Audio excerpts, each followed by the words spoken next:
cidadania é alguma coisa ligada a poder também. Quer dizer, o cidadão é aquele, em primeiro lugar, que tem a consciência de que ele é um poder.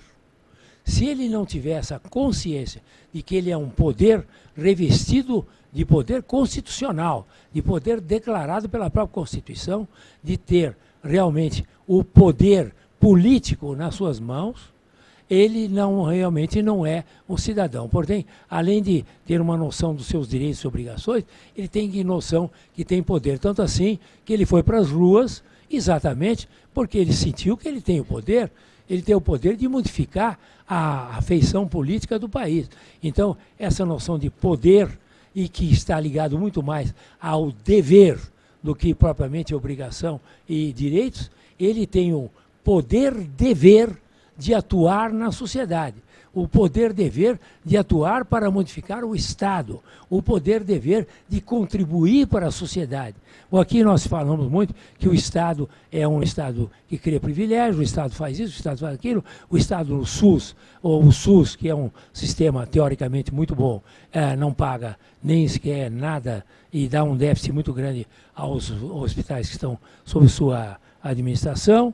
O que tem? Nós devemos perceber que o cidadão, além do poder-dever, ele tem o dever de contribuir para a sociedade, o dever de também cuidar da saúde, da sua própria saúde e da saúde coletiva. Ele tem que ter uma contribuição para isso. É o povo que constrói um país, não há homens providenciais. A gente passou boa parte da República acreditando em homens providenciais. Nós acreditamos no Jânio, por exemplo, né? O Getúlio era o pai dos pobres. Isso não existe. Isso não acontece. Os militares, uns iluminados que vão indicar entre eles quem merece dirigir o país. Isso é o povo que escolhe. O povo que escolhe. E deve ser respeitada a decisão popular. Como presidente que eu fui do Einstein, eu atuei sempre no sentido de estimular a transparência, a liberdade de expressão, a colaboração entre os pares, um ambiente cordial, e implantamos programas de qualidade, que foi o primeiro fora dos Estados Unidos que ganhou a Joint Commission, lá, a acreditação. Tudo isso foi muito importante para nós naquela ocasião e continua sendo hoje. Tudo bem. Significa você ter um parâmetro mínimo, básico, de condutas transparentes, tá, para que a coisa funcione adequadamente. Nesse simpósio de compliance, havia sistematicamente alguém do, assim chamado, Department of Justice, que é do Ministério da Justiça, defendendo a punição a médicos. E dando alguns exemplos de punições extremamente graves, que iam de multas para lá de $1 milhão e prisão para lá de 10 anos de cadeia. Talvez seja isso que ainda falte aqui no nosso meio, em alguns casos. Infelizmente. Tá? Vai contra os meus princípios? Vai.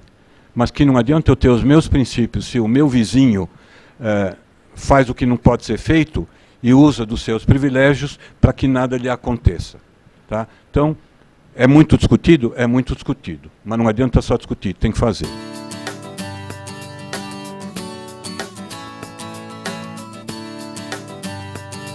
O Brasil está vivendo um momento diferente.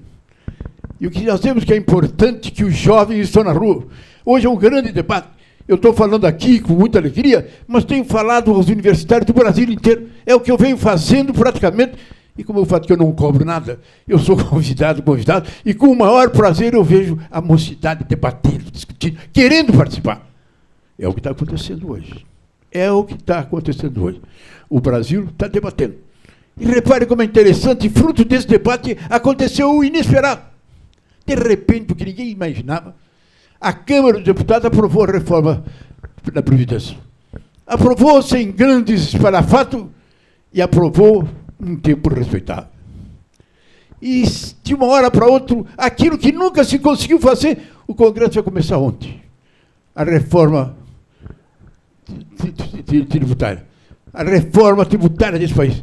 país é um dos países anárquicos. No Brasil não tem um país onde tenha tanta anarquia, tanta esculhambação nos tributos como o Brasil. A reforma vai sair. E acho que vai ser mais fácil do que a reforma da Previdência. Até que chegamos na Constituição de 88, dita cidadã. É o assunto da nossa conversa. Essa Constituição cidadã, ela transformou deveres em direitos. Transformou direitos declaratórios em direitos reais, ou seja, direitos que custam dinheiro.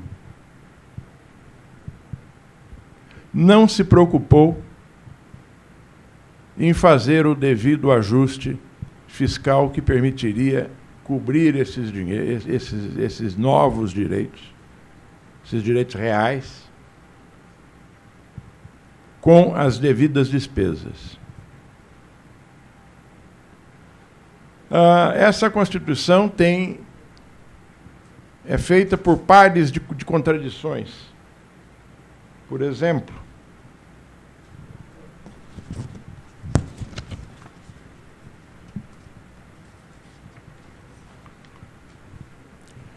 ela é liberal, ela é democrática, ela é parlamentarista, ela é presidencial, ela é social-democrata e ela é socialista. Tudo isso está num texto só que a gente não consegue carregar na algibeira. Tão grande é. Já foram realizados, a minha memória é muito ruim para isso, mas já foram realizadas, se não me falha, mais ou menos 100, agora com essas que foram aprovadas, já deve estar indo para 103, se não me falha a memória. Mais ou menos em torno de 103 emendas, desde 1988. Resultado, essa nossa bendita Constituição é, na verdade, uma grande confusão, uma enorme confusão. Nós nunca vivemos tanto cidadania como agora. Ninguém nasce cidadão. Eu digo para os meus filhos, eu tenho 3 filhos, que eles nasceram sem dentes, analfabetos, sem noções de cidadania e sem caráter.